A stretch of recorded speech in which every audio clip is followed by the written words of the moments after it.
आपका नाम क्या है सर? आशीष मिश्रा, अच्छा, क्या पद है आपका? Assistant commissioner GST Orai. अच्छा अच्छा जी, आपका कैंप करने का क्या मकसद है आपका यहाँ पर? मुख्य उद्देश्य समाधान डीलर्स को रिटर्न फाइल करने से संबंधित मुद्दों की जानकारी देना और उनके द्वारा अगर कोई समस्या है तो उस पर उनको जागरूक करना।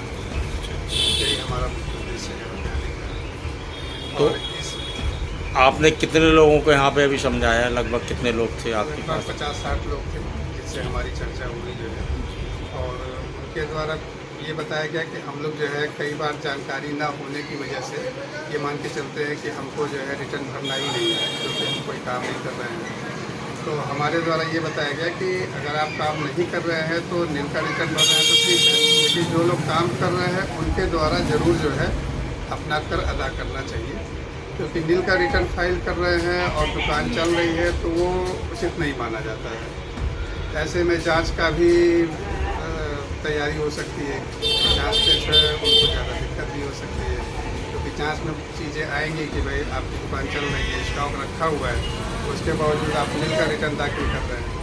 तो हम लोग यही उनको कन्विंस करने आए हैं कि अगर रेगुलर आपकी दुकान चल रही है, कारोबार हो रहा है, तो उसको जो है आप अपने रिटर्न में भी दिखाइए, नील रिटर्न ना फाइल करें।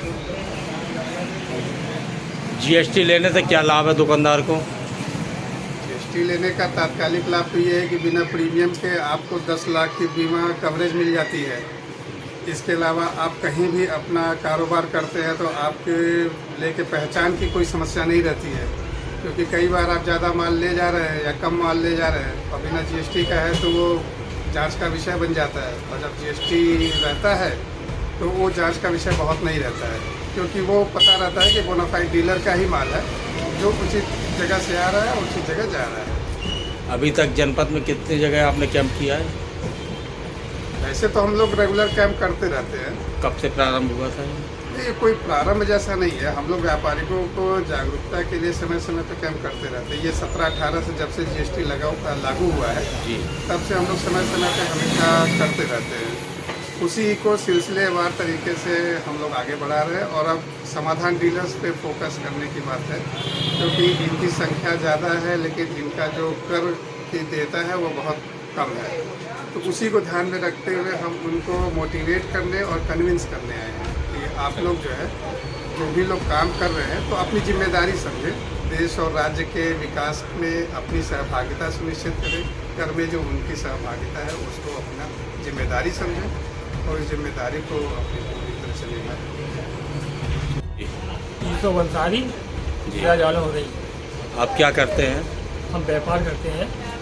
हम इसलिए ये कैंप लगाए जा रहे हैं कि व्यापारी को समझाया जा रहा है कि कैंप आप लगाओ, रजिस्ट्रेशन कराओ, जब आप टैक्स जमा करोगे वो पैसा सरकार में जाएगा, और सरकार के पास जब पैसा आएगा तो उसका विकास होगा, और गरीबों को जो पैसा पहुंचाया जाता है, खर्चे लाने और जो अनाज पहुंचाया जा रहा है, उसी से काम चलता है। तो आपने ये समझाया है कि आप खुद समझा रहे हैं? नहीं, हमने बैठ के व्यापारी को समझाने की कोशिश करी है कि आप उसको रजिस्ट्रेशन कराए हो तो उसको टैक्स जमा करो। कुछ टैक्स इनके पास नहीं आएगा, मेरे पास आएगा, टैक्स जो सीधा सरकार पास जाएगा, और जब सरकार पास टैक्स आएगा तभी तो आगे विकास भी होगा। जब कोई परेशानियां आती हैं आप लोगों को? नहीं, परेशानी कोई नहीं आती व्यापार में अभी। और कुछ विशेष संदेश देना चाहते हैं? बस यही संदेश है चाहे जनता को, और जनता भी सामान खरीदे तो बिल से खरीदे, और व्यापारी जो हैं समय से नक्शा जमा करें। जैसे कुछ लोग हो जाता है कि व्यापारी से जैसे वकील होते हैं, ये वकील उनका पैसा भी ले लेते हैं नक्शा जमा करने के बहाने, और नक्शा जमा नहीं करते हैं ना उसका पैसा जमा करते हैं, ये वो पैसा बीच में खिल जाता है, सरकार पास नहीं पहुँच पाता है, इसलिए विकास हो नहीं पा रहा हमारे यहाँ। जैसे कुछ अनपढ़ व्यापारी होते हैं उनको कैसे लाभ मिलेगा इससे?